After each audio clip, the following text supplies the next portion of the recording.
मैं डॉक्टर गिरिराज सिंह, रसायन विज्ञान प्रवक्ता।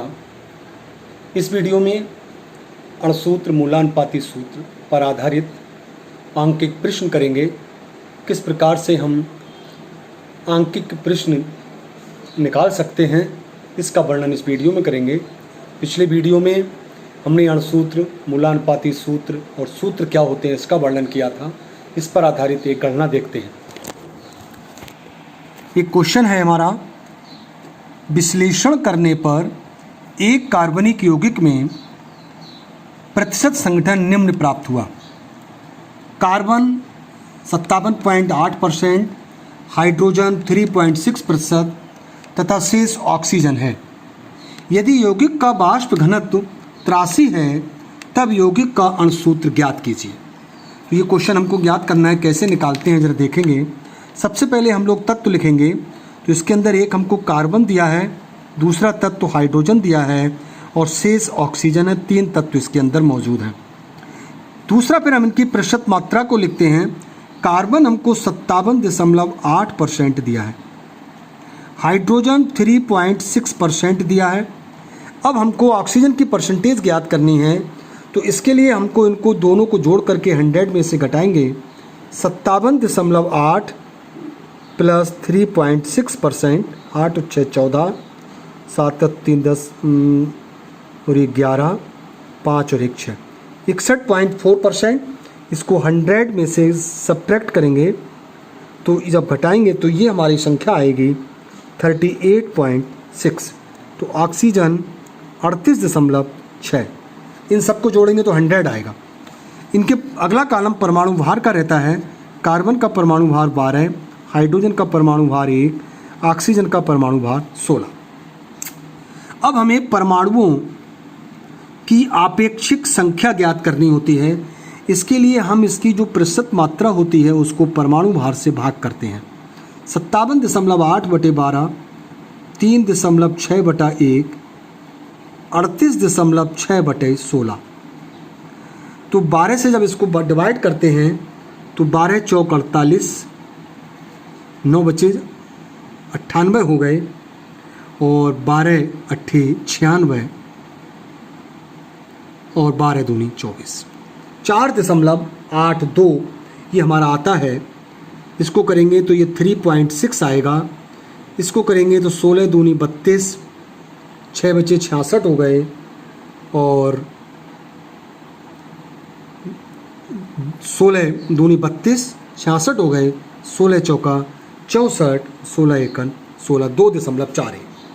सरल अनुपात निकालना है तो जो सबसे कम आता है उससे भाग करना है। 4.82/2.41, 3.6/2.41, 2.41/2.41। 2.41 से 4.82 को भाग करेंगे तो ये लगभग 2 आएगा। 2.41 से इसको भाग करते हैं तो ये 1.49 आता है इसका भागफल, और ये हमारा पूरा बना गया। अब इसका हमें सरल पूर्णांक अनुपात निकालना है तो इसको 2 से मल्टीप्लाई कर दीजिए। 2 दूनी 4, ये 1.5 के लगभग है तो ये 3 हो गया और ये हमारा 2 हो गया। इस प्रकार हम इस यौगिक का मूलानुपाती सूत्र हमारा ज्ञात हुआ।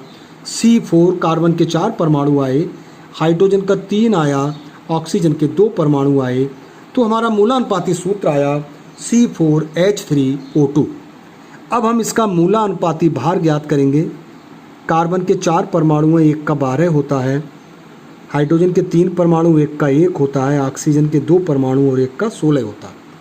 तो 12 चौक 48 प्लस 3 प्लस 16 दूनी 32, 3 और 2 5 और 8 13 के 3 हासिल 3 और 1 4 और 4 8, 83। तो हमारा इसका मूलानुपाती भार आ गया 83। अब हमको वाष्प घनत्व दिया है, तो वाष्प घनत्व दिया है तो हम अणुभार ज्ञात कर सकते हैं। अणुभार बराबर होता है 2 गुणा वाष्प घनत्व। वाष्प घनत्व हमको दिया है इस क्वेश्चन में 83 दिया है, तो ये हमारा अणुभार हो गया 2 3 6 और 2 8 16, 166 हो गया। अब हमको स्मॉल n निकालना है, तो स्मॉल n बराबर हमारा होता है अणुभार बटे मूलानुपाती भार। मूलानुपाती भार। अणुभार हमारा क्वेश्चन में आया है 166 और मूलानुपाती भार आया है 83। तो 83 से हम 166 को काटेंगे, 63 दूनी 186 2, तो स्मॉल n का मान 2 आ गया। अब हमको अणुसूत्र निकालना है, तो इसका सूत्र हम पीछे के वीडियो में लिख चुके हैं।